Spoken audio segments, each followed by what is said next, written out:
분이시니까 암송할 필요가 없고, 듣는 사람은 누구냐? 예수를 자기를 믿은 유대인들에게 말씀하고 계시는 거거든요. 그러니까 대상이 분명하니까 그걸 따로 이렇게 암송하시고, 그들에게 뭐라고 말씀하셨느냐? 내 말에 거하면 참 내 제자가 되고 진리를 알지니 진리가 너희를 자유케 하리라. 여기에서 내 말에 거하는 것과 진리를 아는 것은 동일한 이야기입니다. 그러니까 표현만 달리 했을 뿐이고요. 내 제자가 되는 것과 자유케 되는 것 또한 하나입니다. 그러니까 표현만 달리 했을 뿐입니다. 그러니까 여러분들이 그렇게 좀 이해하시고 성경 암송을 하시면 훨씬 더 빨리 암송하실 수 있지 않을까 싶어요. 자, 다시 한번 읽어보실까요? 시작. 그러므로 예수께서 자기를 믿은 유대인들에게 이르시되 너희가 내 말에 거하면 참 내 제자가 되고 진리를 알지니 진리가 너희를 자유케 하리라. 아멘. 하루에 한 30번 정도만 이렇게 읽으시면 암송이 자연스럽게 되지 않을까 싶습니다. 자, 오늘 말씀 볼까요? 오늘 말씀은 마태복음 4장입니다. 마태복음 4장 23절부터 25절.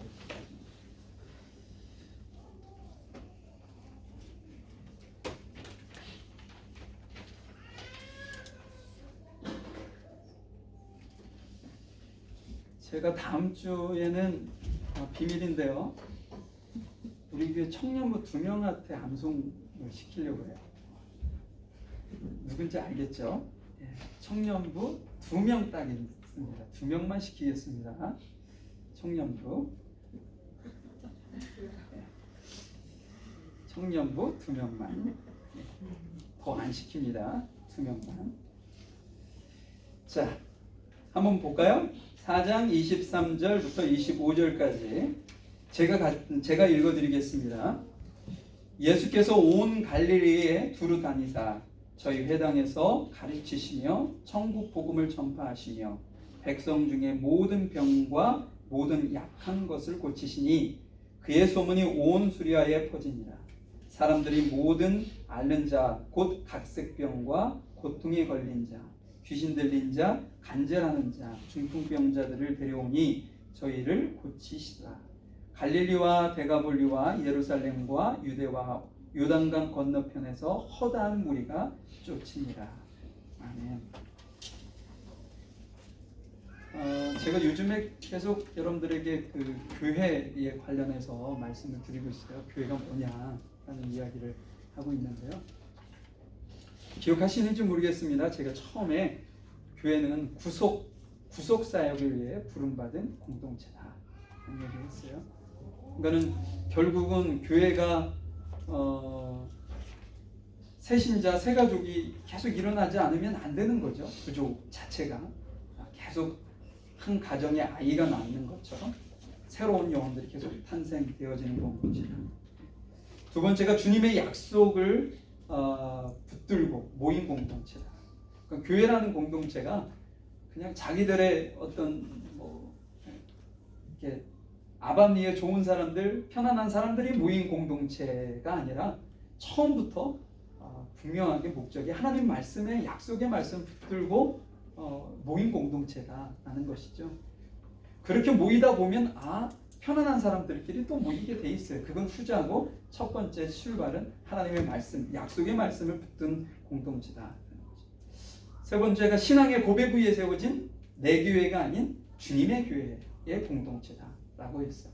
그러니까는 분명한 거죠. 이 교회라는 것은 사람들의 임의로 어떤 흔들리거나 이끌어 가지는 것이 아니라 분명하게 주님이 주시는 사인을 따라 가는 것이다 라는 말씀이고요. 지난주에는 평안 위에 지어지는 교회 공동체라고 했습니다. 교회에서 평안을 잃으면요 의미가 없습니다. 주님께서 이 땅에 오신 것 또한 십자가에 피 흘려 죽으신 것 또한 평안, 하나님과 화목하게 하시기 위해서 하신 것이기 때문에 교회의 진정한 사명은 평화입니다. 평안이요. 교회 내에 분란 이런 것은 솔직히 하나님께서 이렇게 기뻐하시지 않는 것이죠. 예.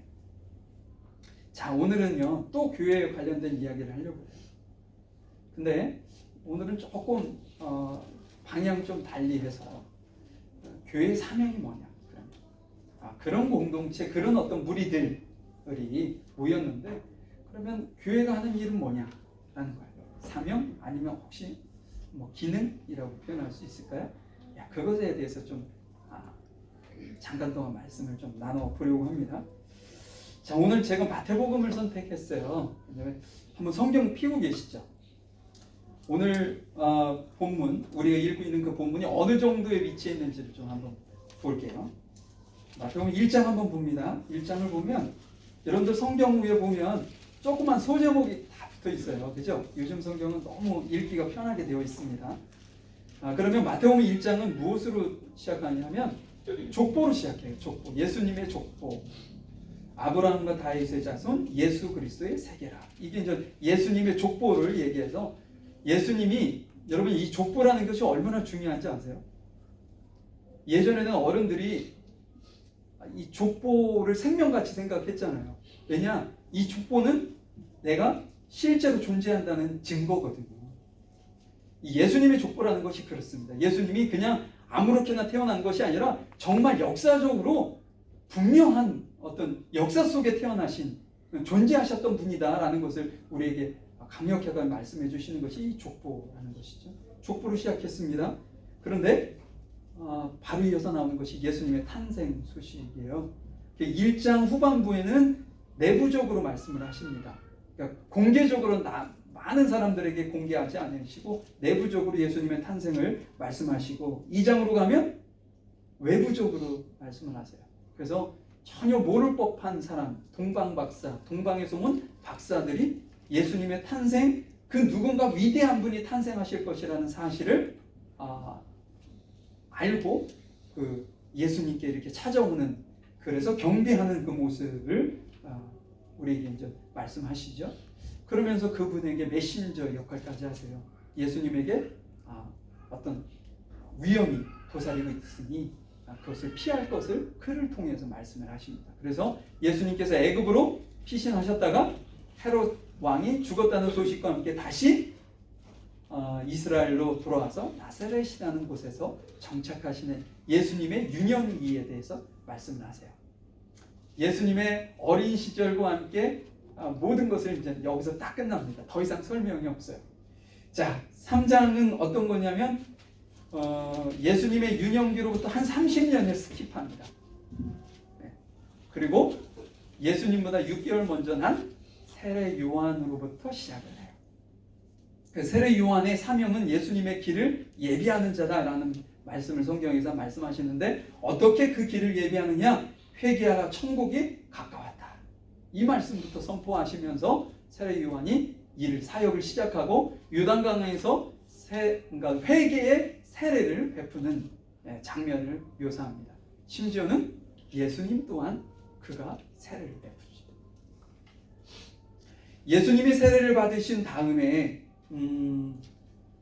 그 사단이 기다렸다는 듯이 그 예수님을 어디로 데려가냐면 사막 광야로 데려가서 시험하는 장면이 사정에 나옵니다.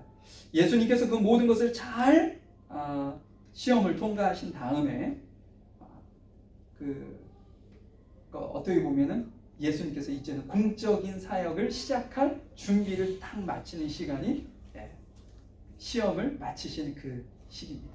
자, 그러면 예수님의 공적인 사역의 첫 번째가 뭐였냐라는 거죠. 오늘 본문 바로 앞에 있는 내용인데요. 뭐냐면 예수님께서 어부였던 사람들을 위해서 내가 이제 더 이상 너희들을 그냥 물고기 잡는 사람이 아니라 사람을 낚는 어부가 되게 해주시겠다라는 말씀의 약속의 말씀과 함께 그들을 제자로 부르시는 장면이 첫 번째 예수님의 공적인 사역의 시작입니다.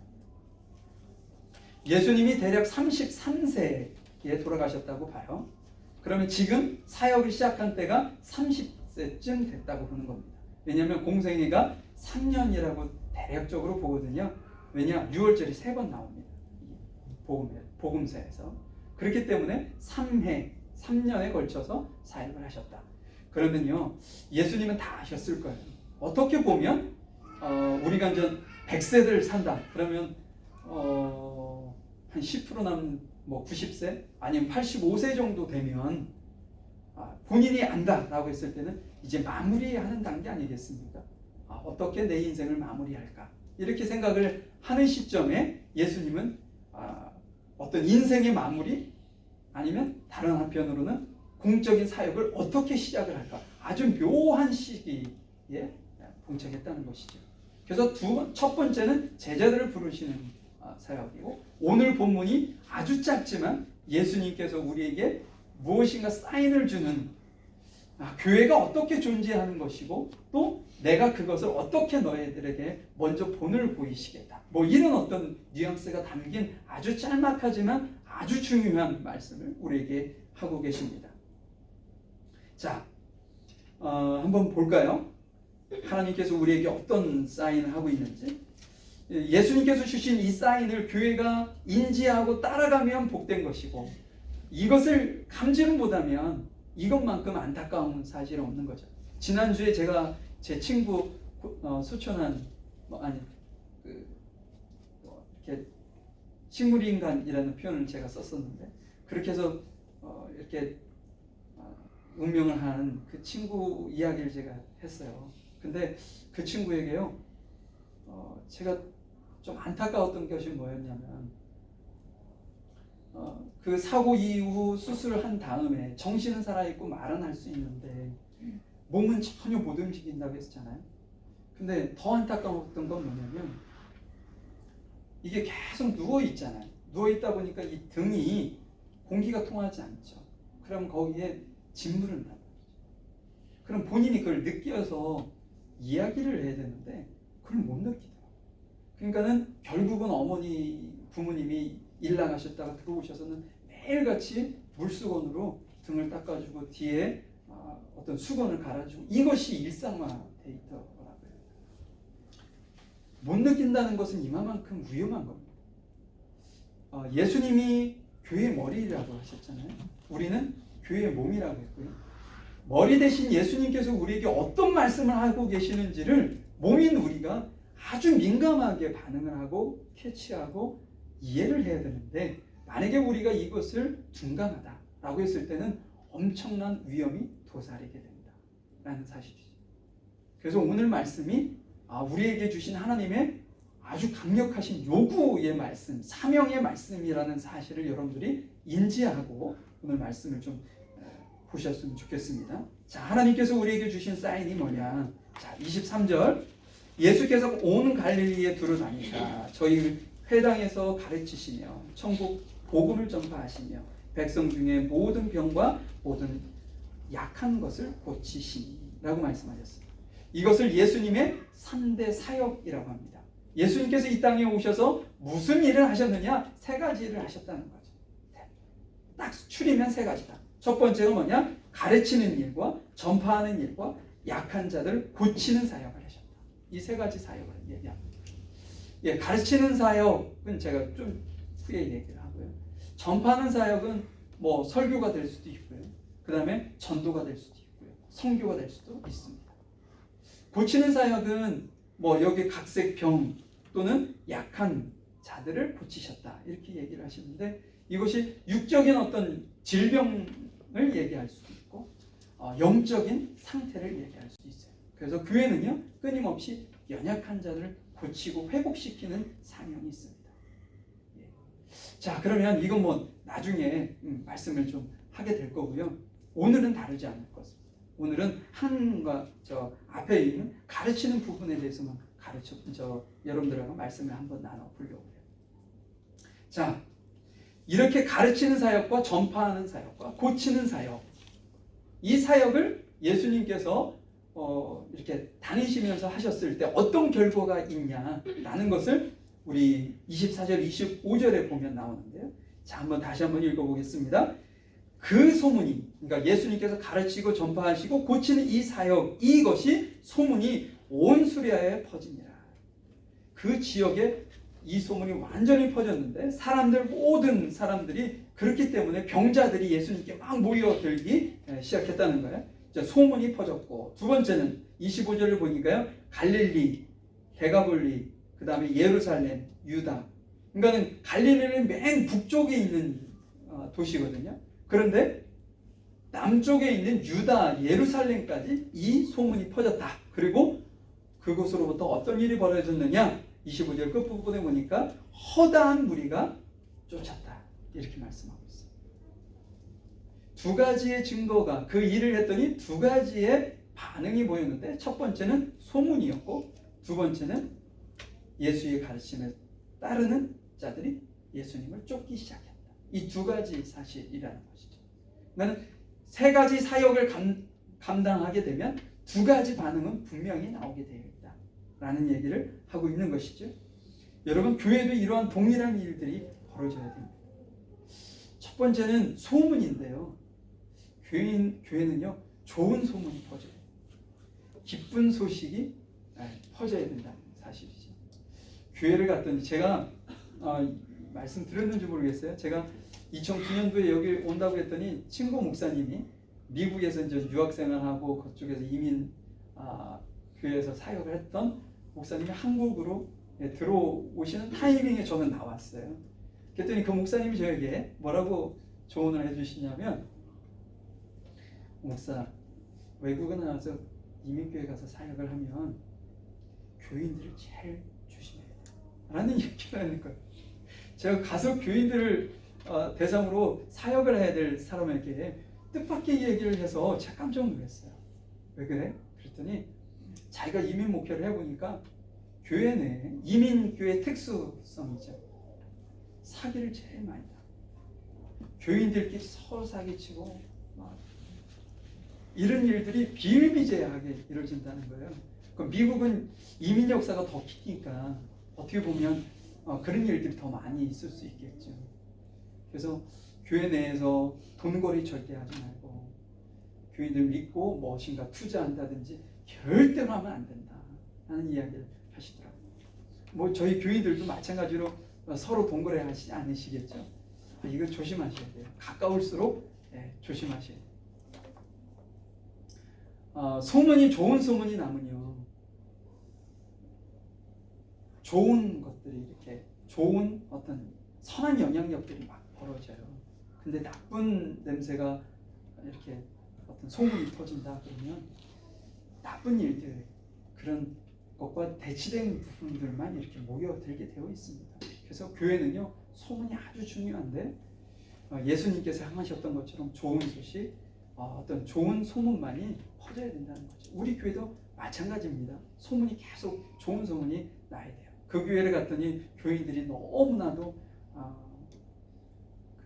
순수하고 하나님 말씀만 붙들고 서로를 배려하고 서로를 격려하고 너무 좋더라. 이런 어떤 소문들이 나야 나도 그곳에 가서 같이 신앙생활 하고 싶다.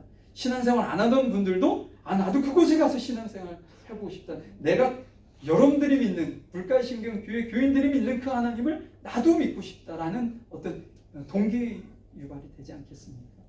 두 번째는 뭐냐면요, 여기 보니까 그리스도를 따르는, 그리스도의 예수의 가르침을 따르는 사람들이 이렇게 무리가 늘어났다라는 것처럼 우리 물가의 신경교회가 교회 내에 좋은 소문이 퍼지면요, 예수님의 가르침을 따르는 사람들이 계속적으로 늘어나야 된다는 것이죠. 제가 얼마 전에 어떤 기사를 봤어요. 기사를 봤는데 저는 뉴질랜드는 출산율이 높은 걸로만 저는 생각하고 있었거든요. 왜냐하면 제 친구 목사님들을 보면 저희가 제일 적거든요. 저만 둘이고 다섯, 셋. 제가 또 가까운 친구 목사님들은 여섯.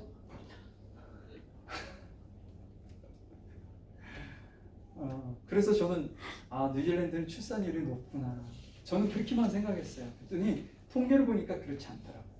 뉴질랜드 가임 여성이 아이를 출산하는 출산율이 1.63명. 그러면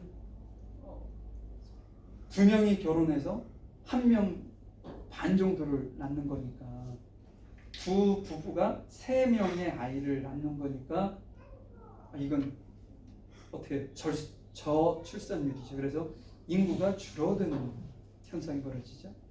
인구가 서서히 늘려면 2.1명 정도를 낳아야 한답니다. 근데 우리 뉴질랜드가 1.63명을 낳고 있대요. 그러면 근데 왜 뉴질랜드는 인구 계속 늘어날까? 원래 500만 명을 내년 후반 아니요 중반 정도로 생각했대요. 근데 벌써 500만이 됐답니다. 6개월 정도가 앞당겨졌대요. 그 이유가 뭐냐? 이민자라는 거죠. 외부에서 들어온 인구 때문에 지금 현재 국민의 인구가 늘어나는 거지. 그냥 이민을 딱 닫아놨다 그러면 뉴질랜드도 이제 인구가 줄어드는 위기의 상황이 벌어지는 거죠. 고령 인구가 된다는 사실입니다. 여러분, 이건 국가가요 인구가 늘어나지 않는다는 걸 자멸을 한다는 거. 저 초등학교 때는 하나만 낳아 잘 기르자 이런 어떤 표가 있었고 포스터에 지구에서 막 떨어져 죽는 사람의 그림이 더 이상 낳지 말자 막 이런 일들이 있었는데 그때 당시에는 인구가 너무 폭발적으로 늘어나니까 그럴 수 있는데 지금은 도리어 인구가 줄어서 자멸하는 상황이 벌어지고 있다라는 것이죠. 교회가요 성도가 늘어나지 않는다, 새신자가 늘어나지 않는다. 이건 결국은 자멸하는 겁니다. 우리 아이들 다음 주부터 우리 아이들 밑에서 이제 예배 드릴 거예요. 선생님 딱 세워져서 성경 공부를 하고 또 좋은 리더들을 세워서 재밌는 일만 있도록 교회 오면 재밌어 라는 생각을 갖도록 해보려고 하는데요. 우리 청소년들이 우리의 교회의 미래 아닙니까? 청소년들이 없으면요 우리는 한 20년 30년 후면 문을 닫아야 되는 상황이 벌어지고 말아요. 유럽 교회가 지금 그런 상황이 있지 않습니까? 교회는 어마어마하게 큰데 그 안에 어른들만 있더라. 연세 드신 60대 뭐 평균 연령 60대 막 이러면 그분들이 20년 후면 문을 닫게 돼 있는 거죠. 우리 교회도 마찬가지다라는 것이. 그리스도의 가르침을 따르는 새로운 신자들이 계속적으로 늘어나야 합니다. 자, 그러면 한번 보죠. 이 일들을 하기 위해서 3가지의 사역을 우리가 해야 된다고 했는데 오늘은 한 가지만 보도록 하겠습니다. 뭐냐? 가르치는 사역인데요. 자, 그럼 어디에서 가르쳤냐는 거예요. 어디에서? 자, 한번 23절 다시 한번 볼 텐데요.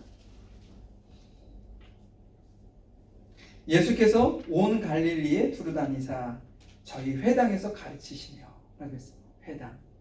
여러분 이 회당이라는 단어는요 신약 성경에만 나옵니다. 더 정확하게 얘기하면 포로 이후에 등장한 단어예요. 근데 구약에는 한 번도 표현한 적이 없고 신약에만 표현되어 있습니다. 이 회당이라는 것은요 그러니까 이스라엘 백성들이 신앙 형태를 보면 알 수 있는데 뭐냐면 포로 이전에는 유대인들이 어느 곳을 중심으로 신앙생활을 했냐면 성전 중심으로 살았어요. 맨 처음에는 성막이었고 그 다음에 성전이었는데 예루살렘 성전을 중심으로 해서 그들의 신앙은 유지되었습니다. 그런데 여러분 포로 이후에 그 어떤 전쟁을 통해 가지고 예루살렘이 파괴되고요. 그 다음에 외국에 이렇게 붙잡혀 갔으니까 그곳에는 또 성전이 없고 그러면 성전을 대체할 만한 무엇인가 필요했던 거예요.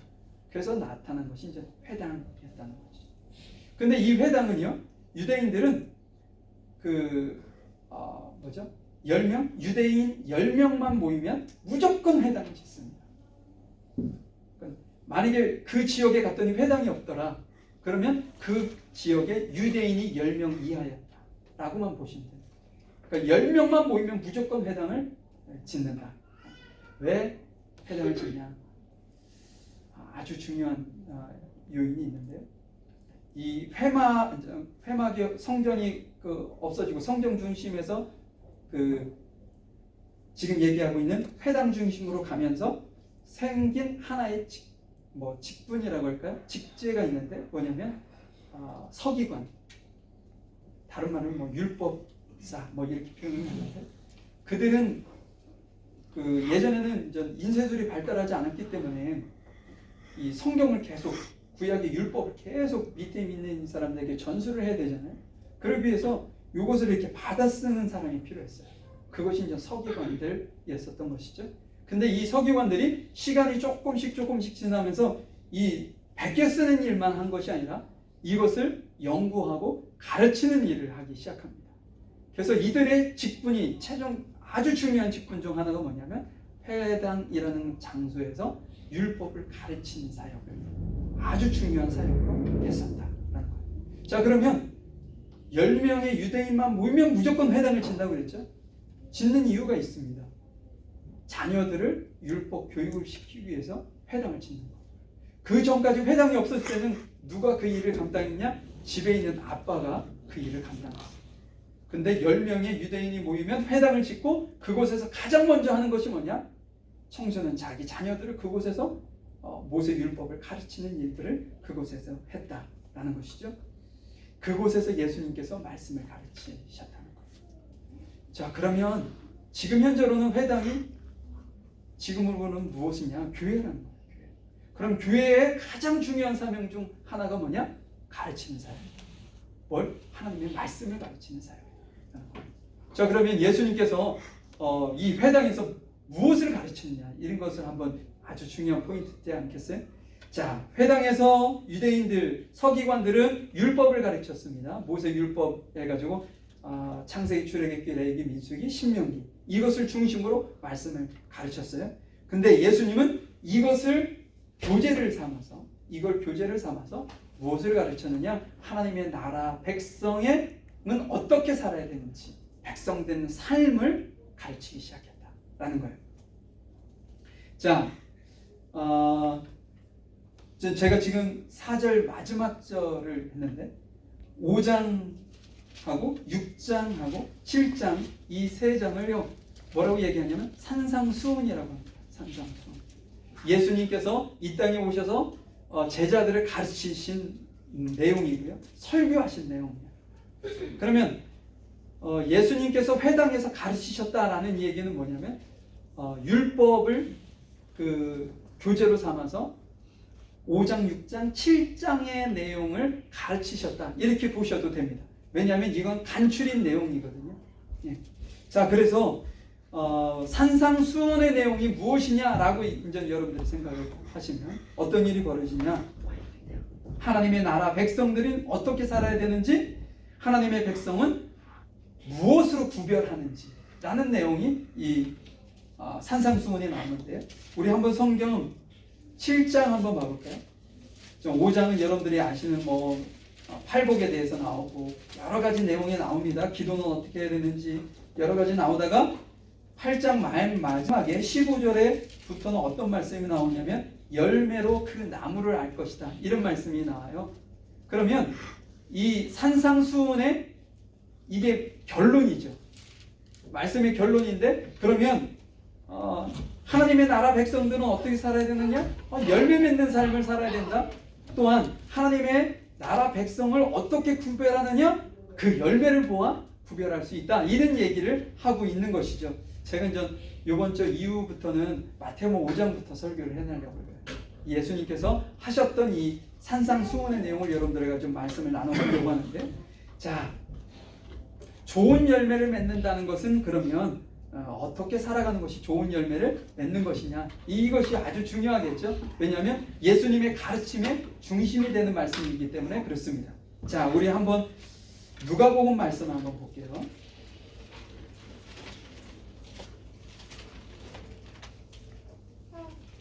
누가복음 3장입니다. 누가복음 3장 7절.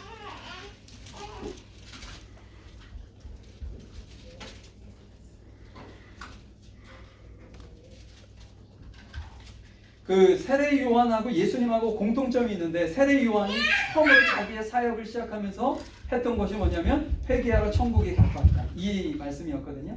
근데 예수님 또한 하셨던 사역 중 하나가 뭐냐면 회개하러 천국이 가까웠다, 이 동일한 말씀이에요. 동일한 말씀인데, 자, 세례 요한이 그 말씀과 함께 어떤 말씀을 하셨는지 한번 보겠습니다. 자, 7절에 보니까 요한이 세례받으러 나오는 무리에게 이르되 독사의 자식들아 누가 너희를 가르쳐 장차 올 진노를 피하라 하더냐. 그러므로 회개에 합당한 열매를 맺고 속으로 아브라함이 우리 조상이라 말하지 말라. 내가 너희에게 이르노니 하나님이 능히 이 돌들로도 아브라함의 자손이 되게 하시리라. 이미 도끼가 나무 뿌리에 놓였으니 좋은 열매 맺지 아니하는 나무마다 찍혀 불에 던지우리라. 여러분, 사도 그 세례 요한이 그 앞부분에 보면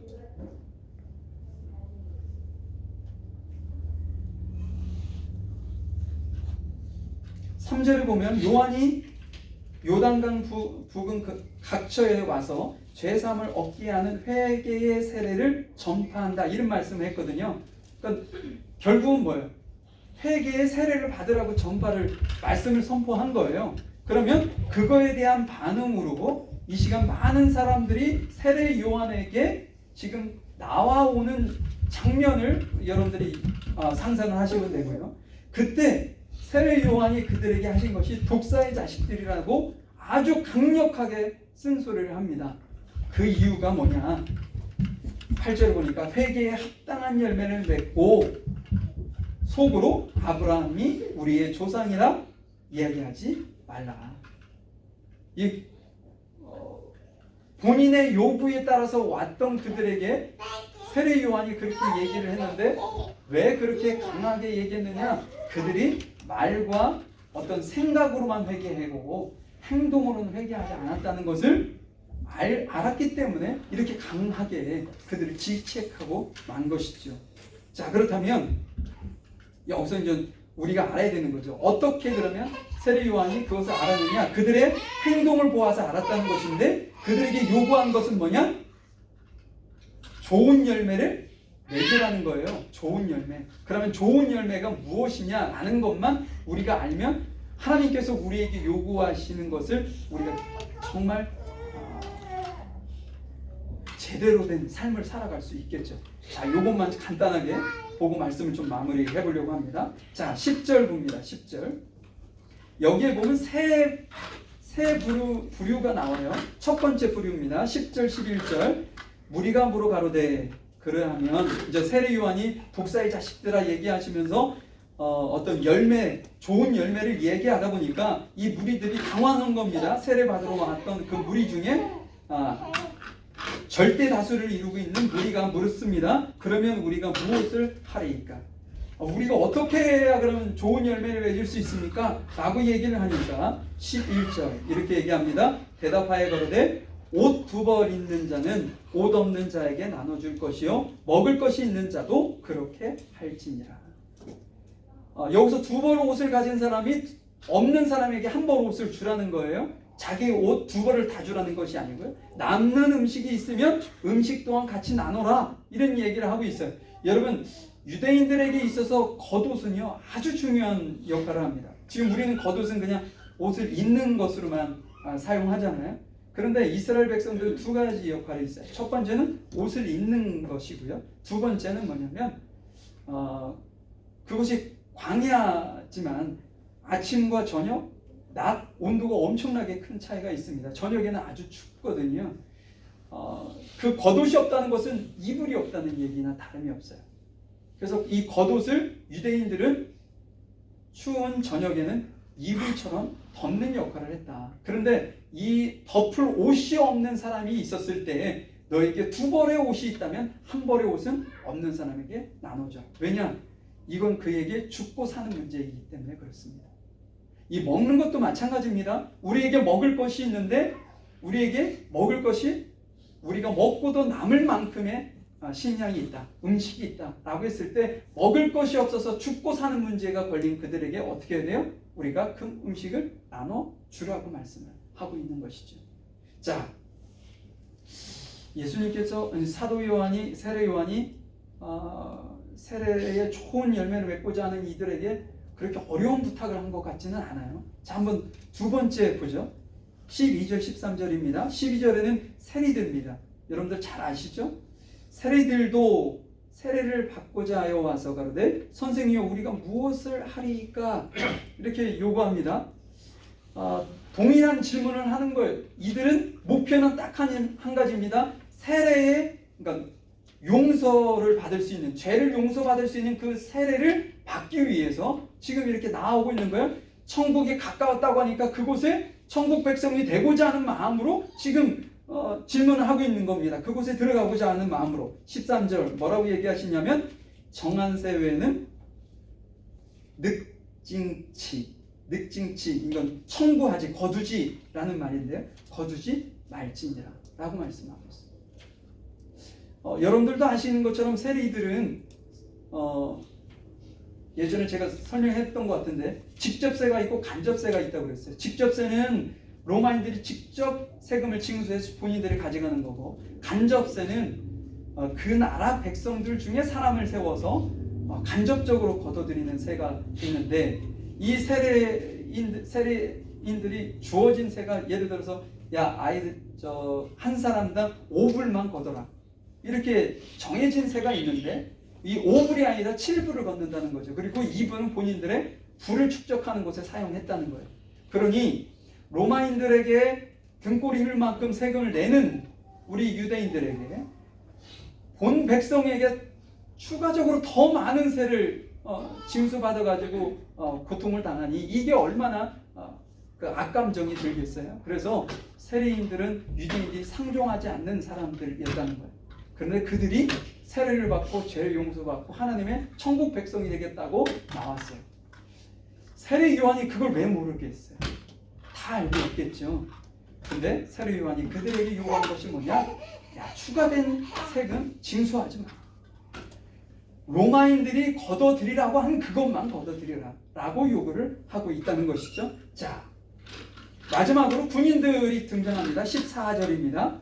군인들도 물어 가로되 우리가 무엇을 하리이까 하며 가로되 세례요한이 이렇게 얘기합니다. 사람에게 강포하지 말며 무소하지 말고 그 다음에 받은 율에 족한 줄로 알아. 그러니까는 그 군인들에게는 본인들이 가지고 있는 어떤 권력이 있지 않겠습니까? 힘이 있고, 그러니까 그 힘을 이용해서 사람들을 강탈하지 말아라 라는 거예요. 우리 군인들이 할 수 있는 뭐죠? 무기를 가지고 있으니까 일반 시민들에게 가서 그 무기를 이용해서 그들에게 재물을 빼앗을 수 있는 것은 너무나도 쉬운 방법이지 않겠어요? 자신들의 부를 축적하는 데 있어서. 근데 그거 하지 마라. 그리고 힘없는 사람들을 거짓으로 고발하지 마라. 그러면 뭐냐? 너에게 주어진 급여 그거에 족한 줄 알아 라는 말씀을 지금 하고 있다는 것이죠. 이것이 좋은 열매의 모습입니다. 자, 그러면 여러분 좀 이제 정리를 해야 되는데요. 예수님이 가르치시는 포인트가 여기서 분명하게 우리에게 전달해 주시는 말씀입니다. 자, 그러면 좋은 열매를 맺는 것이 그렇게 어려운 것이 아니라는 생각이 들지 않으세요, 여러분? 저는 이 말씀을 보면서 좋은 열매 맺는 거 그렇게 어렵지 않구나 라는 생각을 했어요. 왜냐하면 좋은 열매를 맺는 것이 어려운다면 어떤 현상이 벌어졌을 때 어려운 거냐면, 우리 김정환 집사님이 집에 한 1000불을 가지고 있다고 보세요. 1000불. 그런데 저는 아무것도 없어요. 근데 어떤 분이 중간에서 김정환 집사님께 오 목사님이 생활이 참 어려운데 대근 1000불씩이나 가지고 있으니까 넉넉하잖아. 그 1000불 목사님께 드리면 안 돼? 그럼 화가 나겠죠. 왜냐? 본인이 가지고 있는 걸 다 달라고 하니까. 근데 오 목사님 한 5불만 드리면 안 돼? 그러면 어떻게 했어요? 기꺼이 할 수 있는 동기부여가 되겠죠. 왜냐? 김정환 집사님이 저를 좋아하거든요. 나쁜 감정을 안 가지고 있기 때문에 충분히 5불 정도는 부재할 수 있어요. 1000불은 안 되겠지만 1000불 나겠죠. 1000불 달라고 하면. 여러분 지금 이 상황이 뭐라면, 너네들이 천국 백성 되고 싶냐? 너가 지금 여기서 죄 용서받을 수 있는 이 세례를 받고 싶으냐? 그러면 너 두 그릇 있지? 그 두보로 다른 사람에게 줘요. 너 셀인데 너 그 셀이 그 얼마 꿀 같은 잡이겠어요? 그 꿀잡 버려. 군인에게 야 너 이 군인 뭐 권력을 가지고 막 어디든 가든 자기의 권력에 따라 휘저을 수 있는데 야 그거 군인 그만두고 평민으로 돌아와 라고 지금 요구하고 계시는 게 아니라는 거기 때문에 이게 제가 봤을 때는 좋은 열매 맺는 것이 그렇게 어려운 일이 아니라는 사실을 여러분들에게 드리는 거예요. 지금 여기서 얘기하는 좋은 열매는요, 정직하게 살면 누구나 다 살 수 있는 거예요. 세리가 추가된 세금을 걷어들이는 것이 왜 추가된 세금을 걷어들이는 건가요? 정직하지 못하기 때문에 걷어들이는 거예요. 군인이 자기의 어떤 가지고 있는 것을 통해서 다른 사람이 가지고 있는 돈을 착취하는 그것이 왜 그렇게 할까요? 정직하지 못하기 때문이에요. 본인에게 주어진 급여가 있습니다. 본인에게 주어진 그 세금을 그렇게 잘 걷어들였을 때 로마인으로부터 받을 수 있는 적정한 본인의 월급이 있어요. 근데 그 월급에 만족하지 못하는 거죠. 그래서 내가 불법을 저질러서라도 내 부를 더 축적해야 되겠다 라는 생각을 가지고 있었던 것이죠. 사랑하는 성도 여러분, 예수님께서 여러분들을 부르셨습니다. 저도 불렀죠. 예수님께서는 분명한 요구사항이 있어요. 근데 우리가 받아들이기 곤란한 걸 요구하시지 않습니다. 만약에 하나님께서 우리가 받아들일 것을 곤란하게 여길 것을 만약에 요구를 하신다. 우리가 이성적으로 생각했을 때 이건 너무 하시는 거 아니야? 내가 가지고 있는 거 어떻게 다 내놓으라는 거야? 나는 뭐 먹고 살으라고. 만약에 이렇게 거부감이 드는 요구를 하나님께서 만약에 하신다면 들을 사람이 없겠죠. 그런데요, 하나님께서는 우리가 입을 옷을 뺏는 것이 아니에요. 너 입을 옷 입구나. 여유분 다른 사람을 위해서 구제해. 너 먹을 거 있는데 야, 네 자식 먹일 거 다른 사람에게 줘라. 이게 아니에요. 내가 먹을 거 또 자식이 먹을 거 먹고 남는 것 남에게 줘. 이거거든요. 세리도 마찬가지입니다. 세리에게 그 직장을 내놓으라고 하면 먹고 사는 게 문제가 되지 않겠어요? 그 가정. 근데 그걸 예수님께서 요구하시는 것이 아니라 야, 네가 정직하지 않게 벌었던 것 이제는 정직하게 해서 남들에게 피해 주지 마 라는 이야기를 하고 있는 거거든요. 우리에게 하나님께서 우리를 부르시면 우리에게 동일하게 요구하신다. 내가 지금까지 정직하게 살지 못했던 것은 무엇인지, 아니면 내가 예수님을 믿겠다고 해놓고서 예수님께서 요구하시지 않는 다른 무슨 어떤 모습으로 내가 지금까지 살아온 것은 없는지, 이것을 하나님께서 우리에게 점검하기를 원하시고, 그것이 있다면 내려놓아. 그거 어렵지 않잖아. 내려놓고 욕심을 조금만 줄이면 내게 주어진 것, 내게 주어진 급여, 그것으로도 충분히 살 수 있으니까 그렇게 살아라 라고 우리에게 지금 요구하고 계시는 것입니다. 제가 다음 주부터 마태복음 5장부터 말씀을 이렇게 쭉 읽어가면서 말씀을 보려고 해요. 그러면 여기 아주 다양한 내용들을 우리에게 말씀하고 있거든요. 근데 저는요, 큰 욕심이 없습니다. 말씀을 통해 가지고 너무 깊이 있게, 너무 폭넓게 여러분들이 이해하고 그것을 받아들이라고 제가 여러분들에게 요구하지 않아요. 최소한 우리 수준의 이 성경을 읽었을 때 하나님께서 우리에게 뭐라고 말씀하시는구나 라는 것만 이해하시면 된다는 거죠. 그러면 우리가 하나님께서 우리에게 어떠한 삶을 요구하시고 우리를 통해서 야, 너 좋은 열매 맺고 있구나. 오른쪽. 너 아직도 좋은 열매가 아니야. 왼쪽.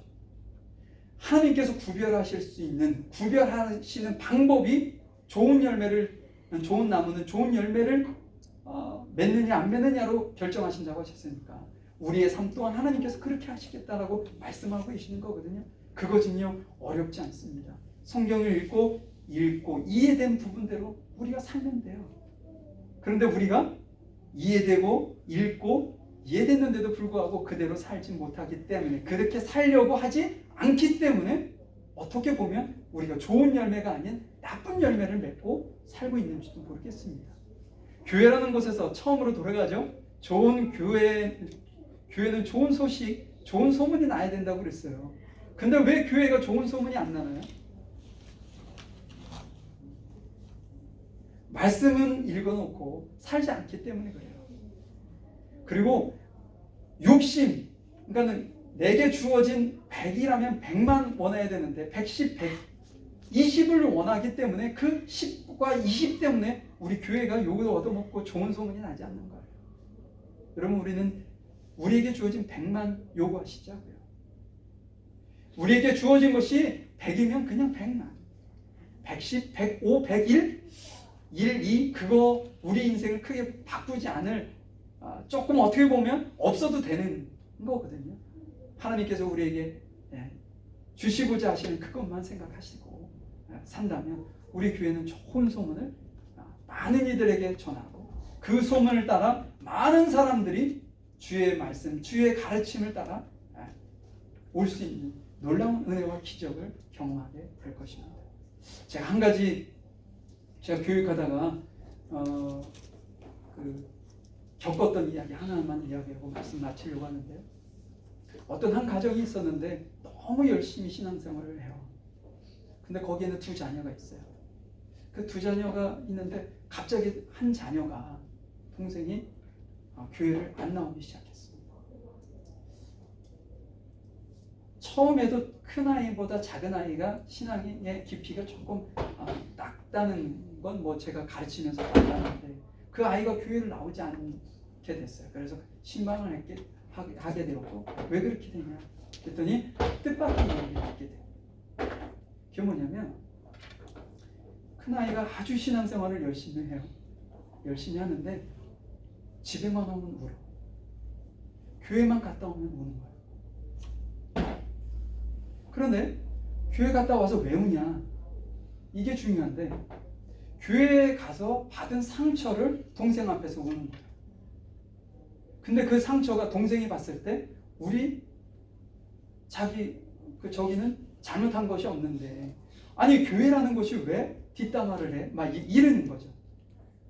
그래서 사람을 왜 이렇게 힘들게 만들어? 라는 얘기를 해서 그 아이가 교회를 아예 그냥 손을 뻗고, 교인들이라고 하면 고개를 절레절레 흔들 수, 심지어 부모가 예수님이라고 가정에서 막 찬양하고 그러는 걸 좋아하시는데 그 찬양 소리조차도 듣기 싫어가지고 막 화를 내고 그 부모한테 막 대드는 아이로 변해버리고 말았어요. 우리 교인들, 신앙인들이 정말 조심해야 될 부분들 중에 여러 가지가 있지만, 본인의 어떤 그 잘못으로 인해서 받는 어떤 오해도 있을 수 있고, 또 교회 내에 잘못된 것으로 인해서 잘못된 사람의 어떤 상처를 줌으로 인해서 벌어지는 잘못된 소문도 있을 수 있습니다. 그런데요, 이후 여하를 막론하고 교회 내에서는 좋은 소문이 나요. 어떤 때는 제가 스스로 손해를 봐야 좋은 소문이 날 때도 있습니다. 내가 내 주장을 주장했을 때 소문이 좋지 않게 날 수 있어요. 내 주장을 통해서 나는 좋을런지 모르지만 소문은 좋게 안 날 수도 있어요. 그랬을 때 정말 신중하게 고민하고 판단해야 되지 않을까 싶어요. 내 주장을 할 거냐 말 거냐, 내가 조금 손해를 볼 거냐, 내 손해를 보지 않고 이익을 챙길 거냐. 이것은 그때 그 상황에서 정말 신중하게 생각해야 하지 않을까 싶습니다. 좋은 소문은 결국은 예수님의 좋은 소문까지 이어지기 때문에 교회는 이러한 막중한 사명을 가지고 있다. 그래서 우리 교회에서는 끊임없이 가르쳐야 한다.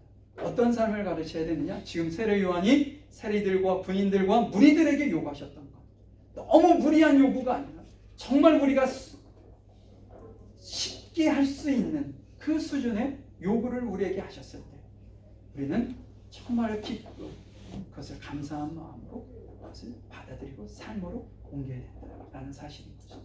자, 우리 잠시 기도하겠습니다. 하나님께서 우리에게 요구하시는 것들이 그렇게 많지 않습니다. 원래 보면.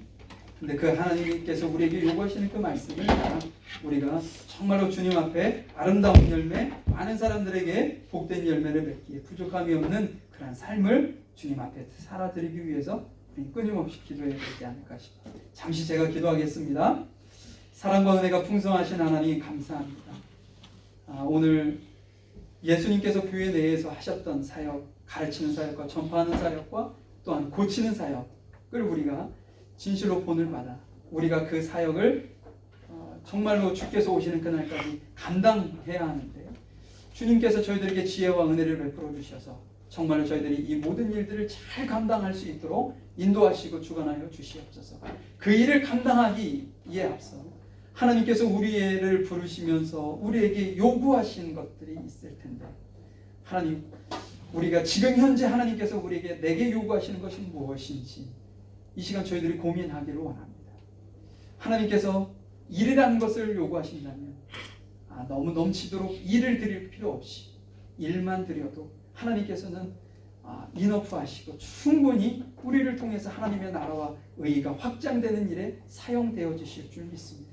주님, 이 시간 하나님께서 내게 요구하시는 것은 무엇인지 깊이 있게 주님 앞에 말씀을 통해서 묵상하게 하시고 하나님께서 내게 요구하시는 것이 있다면 그것을 충분히 온전히 삶에서 실천하여 정말로 주님께서 좋은 열매를 맺었구나 칭찬받는 저희들의 삶이 되어질 수 있도록 주님께서 도우시고 인도해 주시옵소서. 저희들의 삶을 주관하시고 인도하시는 주님을 찬양하며 사랑 많으신 예수님의 이름으로 기도하였습니다.